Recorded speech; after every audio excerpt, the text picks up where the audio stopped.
I'm very happy to introduce Wolf Singer, most distinguished professor of neuroscience. He catched already your attention or our attention yesterday with his precious and precise remarks. It was a characteristic moment when creative amateurism somehow is challenged by the voice of scientific knowledge. It's actually a characteristic aspect of our time, as we all want to know more about our brain. Why? Not least because we also feel curious or threatened by artificial intelligence, but also because we want to know more about ourselves, and ironically, this makes us feel superior to machines. Wolf Singer has published not only very important scientific papers, but has also played an important role in the open debate in the medias. So he is, just to tell you, really able to tell us as amateurs something about this deep knowledge of our brains. Wolf Singer, thank you.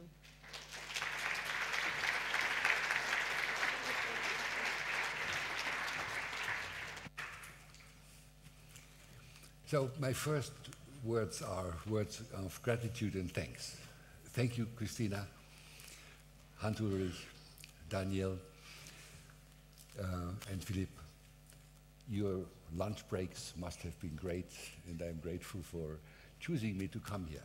The last 2 days were a great adventure for me. I'm sorry that I have to leave after my talk because we are running a little bit late. So, but let's see. My great regret is that I'm not an artist. What I would like to do really is to communicate directly with your emotions, to convey some of the marvels of the brain. But I'm not an artist, so I have to use rational language and explain things, and so it will be far away from emotions. Forgive me. So, silence in German is Stille, and I don't think that those two words are really equivalent, but I didn't explore further into the etymological relations. This is the organ that actually defines what silence is. It mediates our percept of silence, and it is of course also the organ that enables us to listen. And it is mainly the cerebral cortex that is responsible for creating the percept of silence, or creating all the percepts we are capable of having of. And it is also, of course, the substrate that allows us to decode what we hear. The cerebral cortex is a structure with an enormous evolutionary success. It's the last invention of evolution, and has expanded dramatically in primates, and in particular in humans. Now, it was mentioned this morning that whales have these huge brains. That does by no means imply that they are more intelligent. It is not the size. Cows also have rather large brains. It's the ratio between brain size and body size. Birds are very intelligent, have very small brains. So in this 2 millimeter thick layer of neurons which constitute the cerebral cortex, all the rest is wires that go beneath, are composed of these cells that you see here on the right, green cells, pyramidal cells, and inhibitory interneurons. In 1 cubic millimeter, you have about 60,000 of them, and they are linked through about 6 kilometers of cable within 1 cubic millimeter. And each of these neurons talks to about 10 to 20,000 other neurons that are distributed in the brain. So I won't go into details. I'm supposed to talk about what is silence. So the question is silence the absence of noise? Is it just reduced brain activity that makes us feel silence? Is it a perceivable, objective condition? After everything we have heard during this meeting, doesn't seem to be the case, because the world is never really silent. Or is it the quality of a self-generated percept? Can also call it illusion. So is silence the absence of noise? Certainly not. It is neither a necessary nor a sufficient condition, because sensory systems, they adapt to continuous stimuli. If an odor is continuous, you won't perceive it anymore. If a noise is continuous over a long period of time, you don't perceive it. The reason is that sensory systems are tuned to detect transitions, to detect change. And the reason is that this allows to reduce redundancy. I will give you an example. So what makes us perceive silence? This is the fading of noise. Think about the singing bowl that is used by all contemplative schools, essentially, whether it's a bell in the Catholic Church or whether it's a singing bowl in the Buddhist tradition. It is the slowly fading of noise into nothingness that makes you feel silence.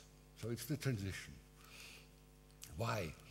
Here you see a bluish surface, and what the nervous system does, it just decodes the transition from this yellowish surround to the bluish surface, and only signals from here are actually processed by the brain. If there is nothing in here, if there is no inhomogeneity, the brain simply assumes it is the same. It doesn't have to invest energy and coding and neurons. It just extrapolates. It synthesizes this surface.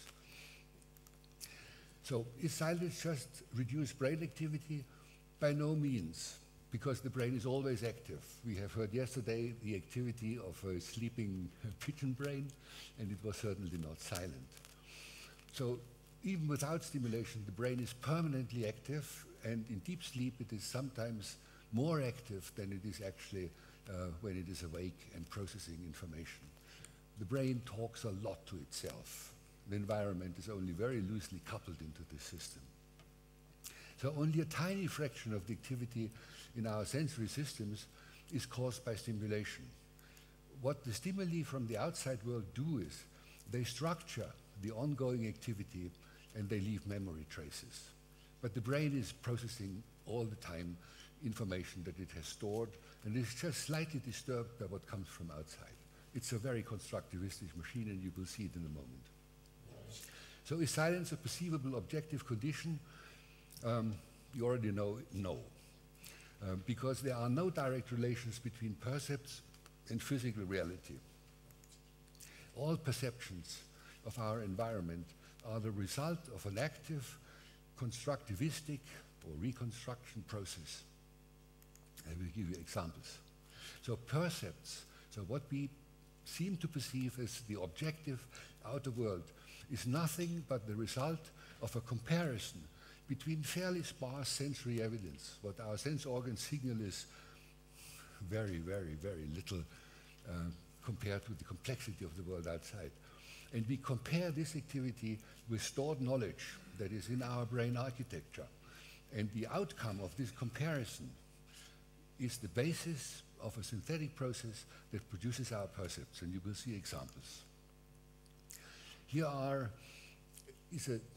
two blatant examples that show you that what we perceive is the result of interpretations that are based on a comparison of sensory evidence with a priori knowledge. We call these things priors.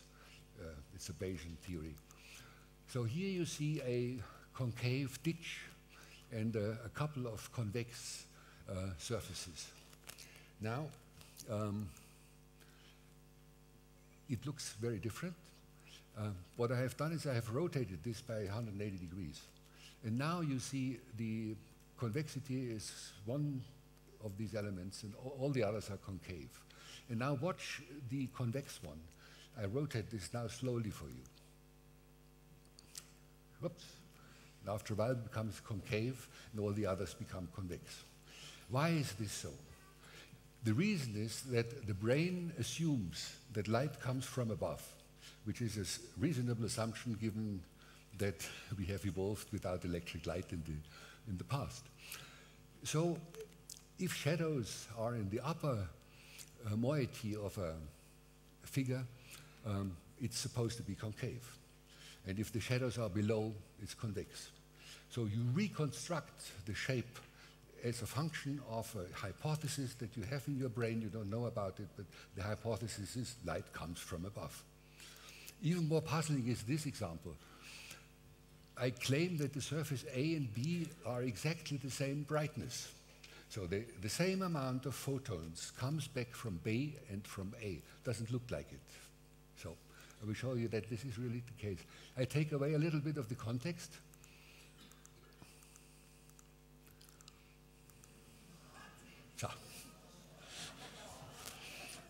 So why is this so? This tells you from A and B the same amount of photons is reaching your eye. But it doesn't look like it so. So the reason is that your brain sees the shadow that is cast by this green cone. And now the brain starts to calculate without you being able to know anything about it because it's all subconscious. It says, if there is a shadow over B, and if I get the same amount of photons from B than from surface A, then B needs to be brighter. Otherwise, it would not reflect more photons. So you see that you see the result of a very complex inferential process that you have no idea of, and that presents you your perception. And now generalize this. This is true for all perceptions. Everything you perceive is the result of such a computation, and you have no idea whatsoever what the basis of these computations is. And this, of course, also holds for silence. So is silence the quality of a self-generated percept? Yes. As any other percept, the perception of silence is the result of an actively generated structured state of neuronal networks. So now, which states could be characteristic for the percept silence? And I have to say something a little bit about representations of percepts. So all processes in the brain, including perception and their results, are based on the distributed and very coordinated activity of very large assemblies, very large numbers of neurons. So what you have is the cerebral cortex. Human brain has about 120 distinguishable areas in the cerebral cortex. Some deal with vision, some deal with audition, some deal with planning in the future. But they have all the same intrinsic organization. So they do the same computation, but if they get input from the eyes, they produce vision. If they get input from the ears, they produce hearing.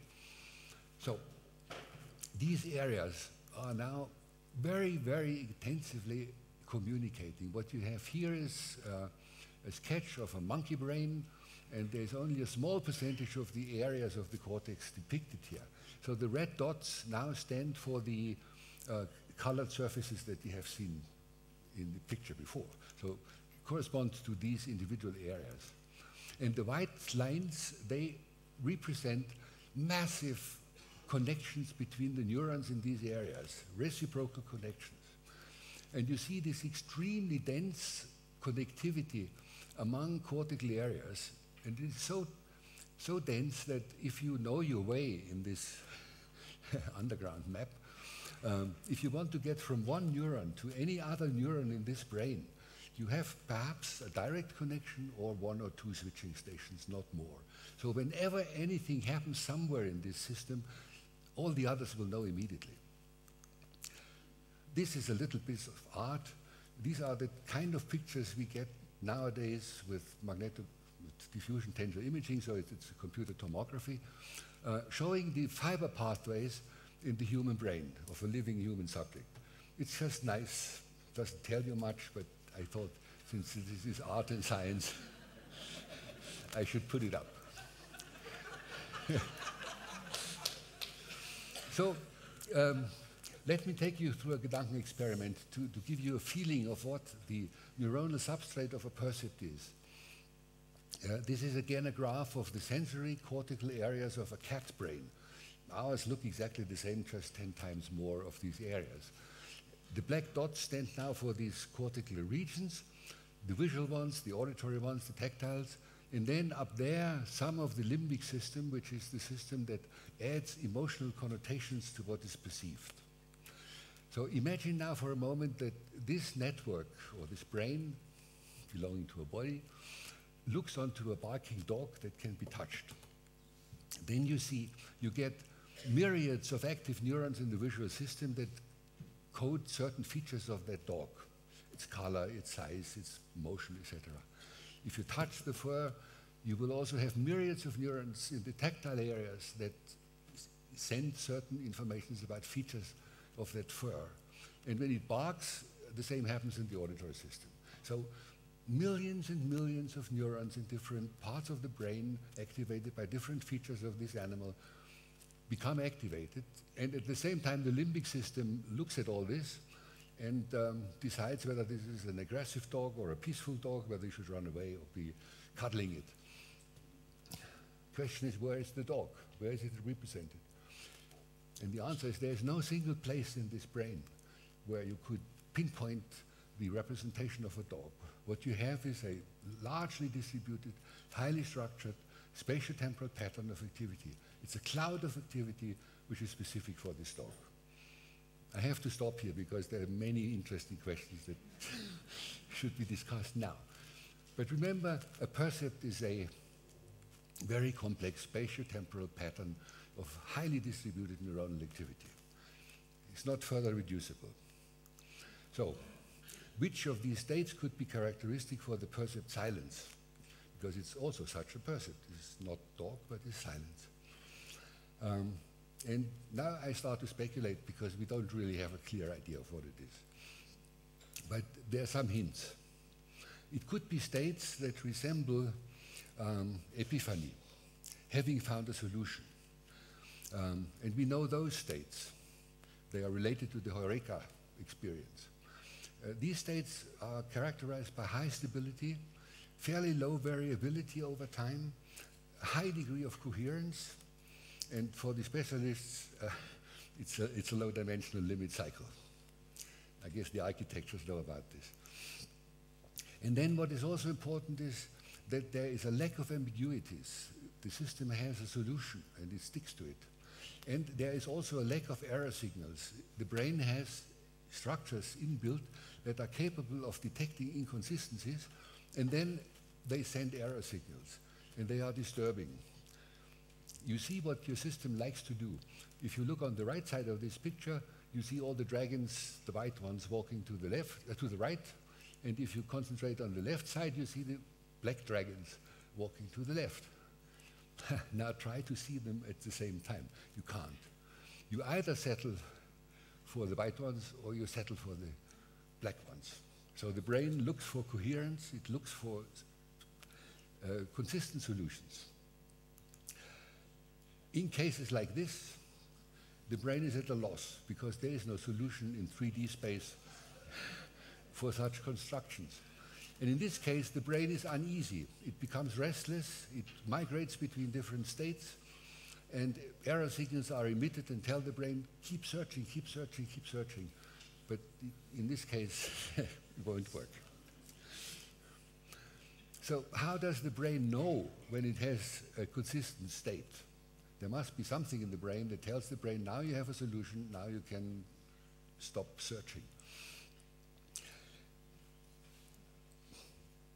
There needs to be a dynamic signature of these states that differs from the states that go along with the search process. And we know that there are evaluation systems in the brain, I briefly alluded to them, that recognize these states. And when they have converged to such a solution state, these signals, these centers become active and send reward signals to the rest of the brain. And this then causes these agreeable emotions that go along with the Eureka effect. Now I got it, now everything is fine. It's a feeling of relief.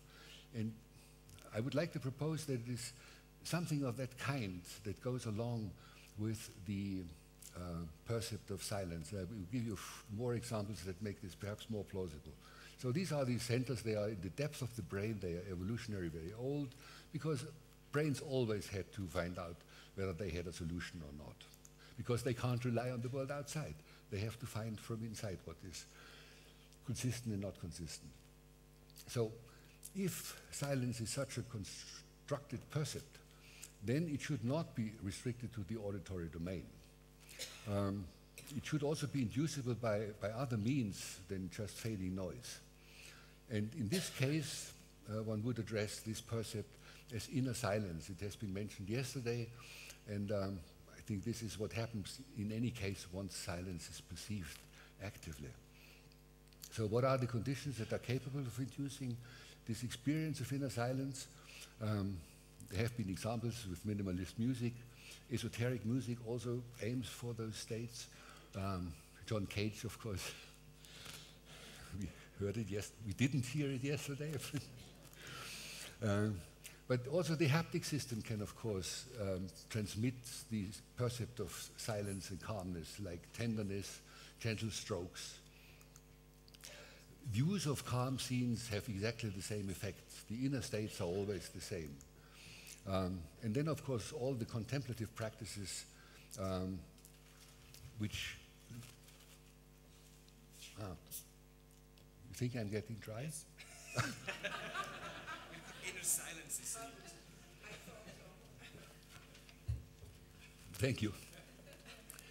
Well, all contemplative practices, be they Christian or Buddhist or whatever, they aim for these self-induced coherent brain states. And there's some experimental evidence that they actually have this effect. And the same effect is, of course, also induced with rituals in all the practices that cause flow experiences. So Ernest's experience is exactly doing this to his brain. And then, interestingly enough, there are certain epileptic seizures that cause exactly the same feelings. If these seizures occur in the error monitoring part of the brain, errors cannot be monitored anymore. Inconsistent states cannot be monitored anymore. And those subjects in the aura of the seizure, and Dostoevsky in The Idiot described this very, very precisely because he had the same aura himself, he was epileptic. They cause a feeling of inner peace, arrest of time, fusion with the environment, no contradiction, everything is just calm and permanent. And now in this case, this is caused by seizures that have to be treated because at some stage they would generalize and no longer be so pleasant. So those are the possibilities to get at these perceptual states. Maybe this black square does do it to some of you. This probably much less. To me, this one does, but I guess the trigger features are very, very different from individual to individual. Now, I don't want to close without mentioning that silence does not always have positive connotations. In here, since we have been in this meeting, it has always been equated with serenity, with calmness, with being one with the world or being one with oneself, and with timelessness. These are agreeable feelings, but not for everybody, because the feeling of silence or the percept of silence can also induce very strong feelings of loneliness, of isolation, and in certain subjects causing anxiety and even panic attacks. So silence per se, the percept of silence is not necessarily always good and not for everybody. Why should silence be beneficial? And now I come back to some neurobiology. Every time we are exposed to sensory stimulation or when we do something, brain activity in networks leaves traces. The connections change in their strength, and this very easily leads to disequilibrium. If you have a complex system where so many elements talk to each other, if you start to increase the efficiency of the communication reciprocally between those elements, these systems have a runaway dynamics. They can become self-excitable. They can become epileptic. They become hallucinatory.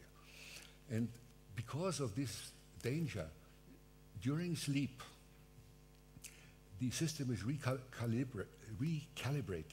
You have to sleep, otherwise you will die after a sufficient long period of sleep deprivation. You start to hallucinate, and after a while you get psychotic, and then life terminates itself.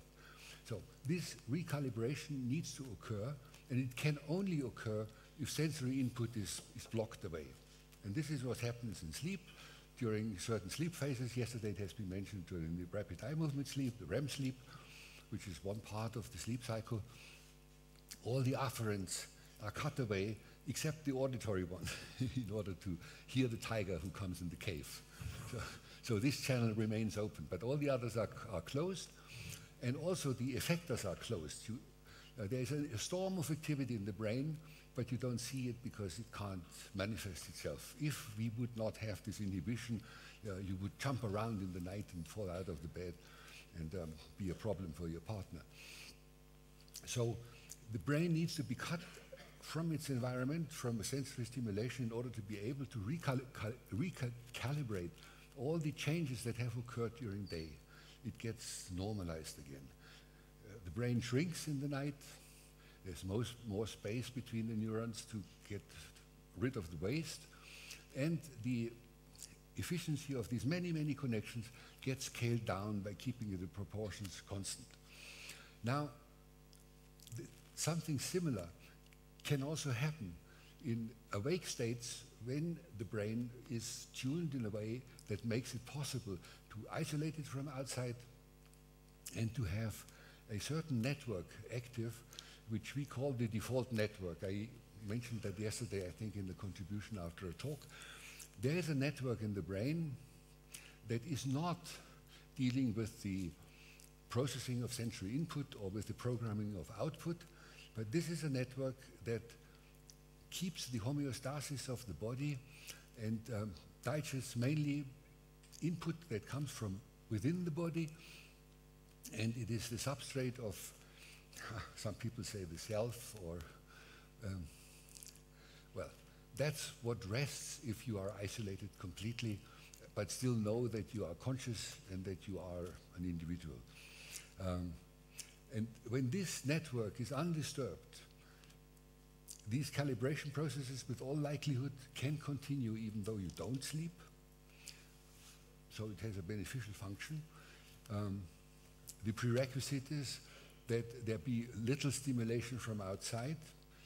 And if you can't help it, you go into contemplative states, or as Hans Ulrich does now, go a little bit of hypnosis. You could actually get the same thing with, there's an old tradition that has been invented in Germany, autogenes training is it called. It's exactly the same thing. You repel external stimulation, you concentrate on yourself, you rarefy all the disturbing and mind-wandering stimuli, and then you get this default network active. It gives you this feeling of being one. It allows you to self-center. It enhances self-perception. And in this state, you can really listen. So thank you very much.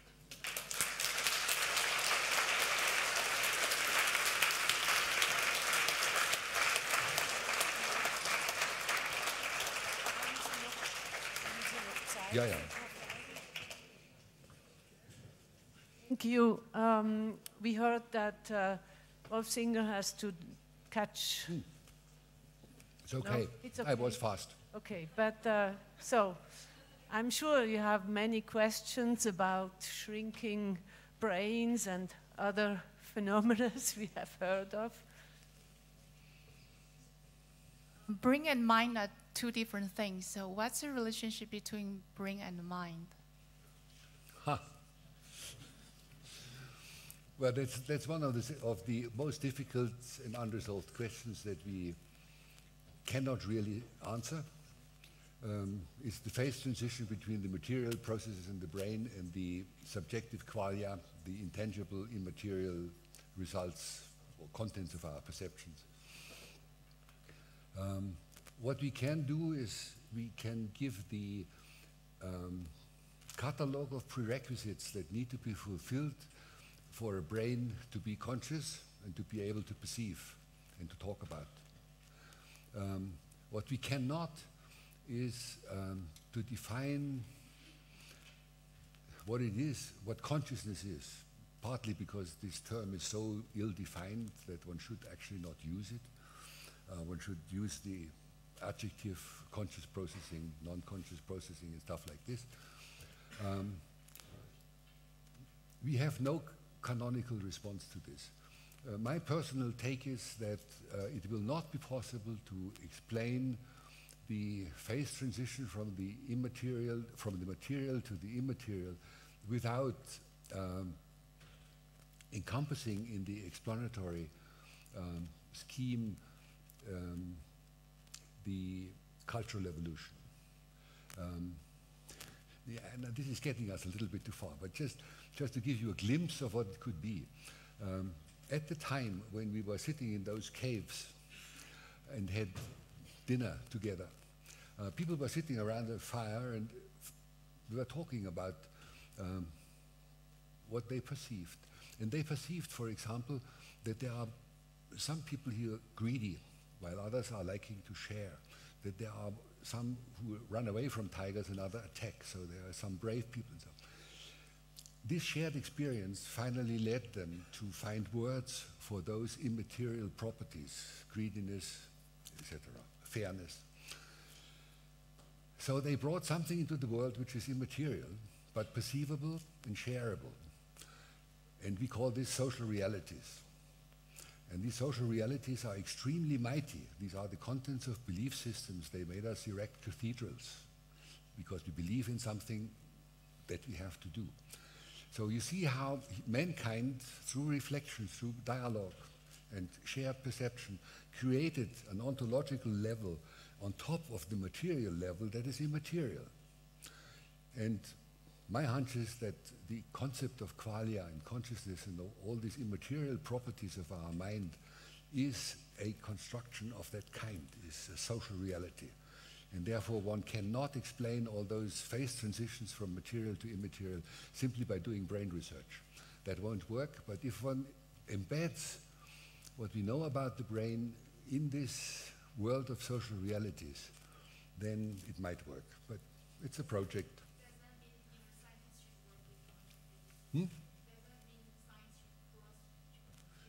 Yeah, it's high time that natural sciences and humanities come together. And this is the nice thing in this experimental symposium here. Yeah, if we believe that the world is homogeneous, then what natural science does cannot be in contradiction with what the humanities found out and what our evolutionary generated culture has produced. Yeah, I think neuroscience is the discipline that is the most interdisciplinary because it straddles humanities, belief systems. Everything is constructed by the brain. I mean, where else should it come from? Many questions. You only have one microphone. I don't have a question, but I want to make a big compliment for a particularly excellent presentation.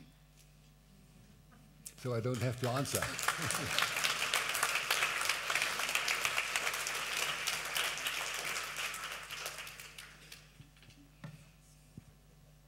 An excellent presentation, thank you. You mentioned that the brain is a collection of sensory experiences, and how much of that do you believe it's inherited versus experienced? Yeah, this is a fascinating question. We know that a very, very large amount of knowledge about the world is inherited, stored in the genes and then expressed in brain architecture. But where exactly the divide is, one can do it in songbirds. It has been shown yesterday that the nightingale has to learn all these syllables from peers. We can't make those Kaspar-Hauser experiments with humans. So in the human case, it's very difficult to know what is inborn and what is culturally transmitted. I would say it's at least 50-50. The problem is that the epigenetic modification of brain architectures that occurs with the imprinting of knowledge of the world, early child development, has the same manifestation as the genetic instructions. namely the decision, is there a connection or is there not a connection between neurons? And so retrospectively, you don't know if a connection is missing, whether it has not been determined to be there genetically, or whether during development it has been removed because it hasn't been used.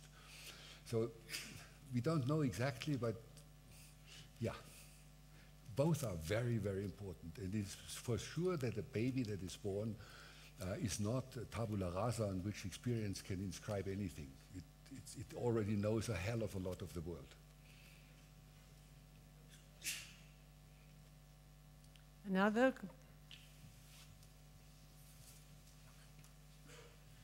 Thank you for your presentation and the simplifications for my hangover brain. I guess you know more about that than I do. My question is more about, it's been brewing actually since yesterday, and I think maybe you are the one that might answer it, which is, how does silence relate to boredom? Boredom not necessarily being just evaluation or something that we just decide this is now boring, but maybe something that resembles silence that we just maybe don't recognize, or maybe it has another structure, I don't know. I wouldn't know, but if I were to speculate, silence, I think, is perceived by the brain as something where it can be very productive and creative and make use of it. And this is a positive feeling, except for the examples I gave you. But boredom actually should not occur.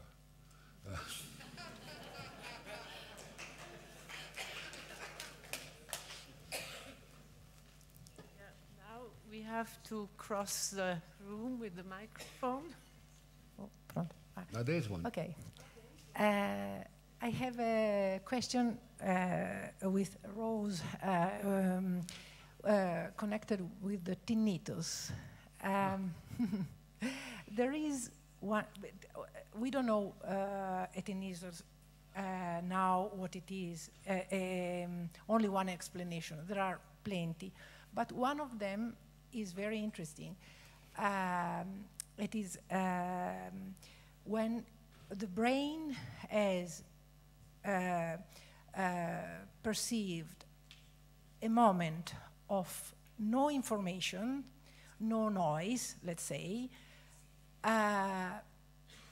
It's strange for the brain, and after that experience, the brain makes himself a noise forever. So the tinnitus is continuous in the brain. Is that, means this that a tinnitus is the product of, is that, the question is, the brain needs always to receive information, always, continuously? Yeah, there are so many different forms of tinnitus. The one you allude to, this is a centrally generated, self-generated noise. Now, I don't think that this is a filler, because it's a continuous noise and extremely disturbing. The theories are, and then I have to make a brief excursion, in the marvels of the ear. The ear, at least in the younger people, is so finely tuned that if it were a little bit more sensitive, it would hear the Brownian motion of the molecules vibrating everywhere. So it is just above this threshold.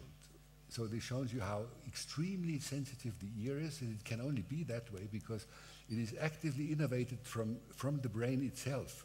The brain itself sets the threshold of the receptors.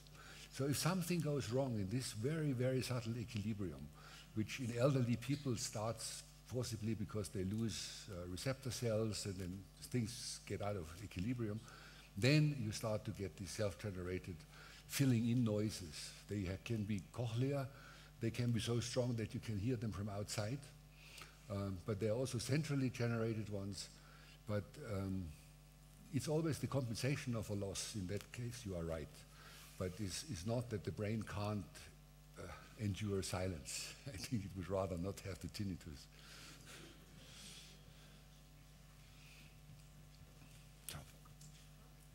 Can we have another question? Yeah. Yes, okay. Wonderful presentation.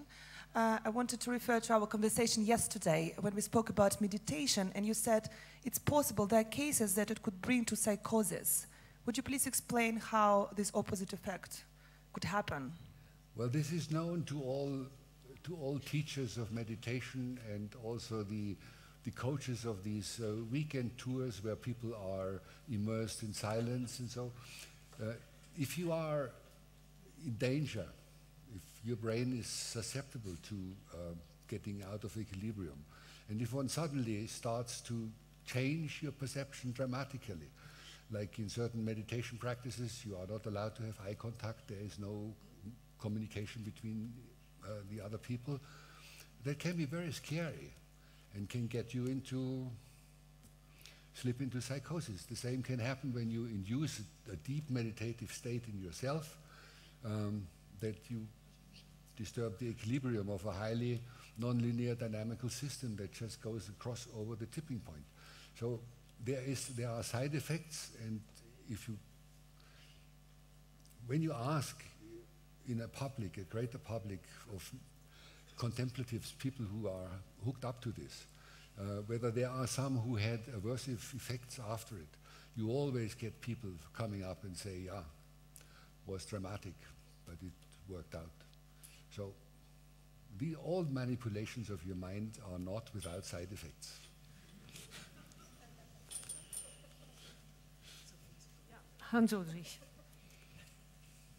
I had a question which relates to something we spoke when we met last time in Germany, which is your connection to Buddhism. And I thought it would be interesting because obviously silence, the theme of this year, is something so important in Buddhism.